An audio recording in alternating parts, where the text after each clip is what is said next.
રાજકોટ જિલ્લાના ઉપલેટા પંથકમાં મેઘાનું દે ધનાધન। ભારે વરસાદને પગલે મકાનોમાં પાણી ઘૂસ્યા। ઉપલેટાના વડાલા રોડ પર કિસાન ડેરી પાસે આવેલ પછાત વિસ્તારમાં ભારે વરસાદને પગલે 5 જેટલા મકાનોમાં પાણી ભરાતા ઘરવખરી પલળી। અનાજ, કપડાં, ગાદલા, ગોદડા સહિતના અનેક વસ્તુઓ પલળી જતા લોકોને હાલાકી। પાણી ભરાતા મકાનો ખાલી કરી અન્ય સ્થળે ચાલ્યા જવા મજબૂર બન્યા છે। પાણીના નિકાલ માટે તંત્રને અનેક વખત રજૂઆત કરવા છતાં કોઈ કામગીરી ન કરાતા રોષ વ્યાપ્યો છે।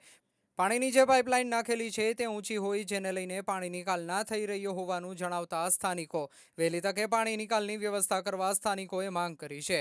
રિપોર્ટર જગમાલ સુવા, ઉપલેટા। મારું નામ પ્રફુલ હરજી ચાવડા, ગામ વડલા રોડ, કિસાન ડેરી પાસે। અમારા અવારનવાર 5 થી 6 ઇંચ વરસાદ પડેલો છે। અમે 30-35 વર્ષ ત્યાં રહી છીએ।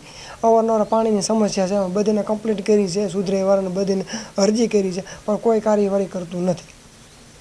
આ પરિસ્થિતિમાં કોઈ આવતું નથી। આવી પરિસ્થિતિમાં અનાજ, દાણા દૂણી આ તે બધું બગડી ગયું છે। અવારનવાર આ જાજા વર્ષથી બધું આવું હાલે રાખે છે। અમે કેટલી ફેરે ચર્ચા કરી પણ કોઈ અધિકારી કોઈ કાર્યવાહી કરતું નથી। પાણી નિકાસ માટે એ લોકો પાણીની આપણે બાજુમાં નિકાસના ભૂંગળા મૂકેલા છે, એ અધર મૂકેલા, પાણી કંઈ જતું નથી।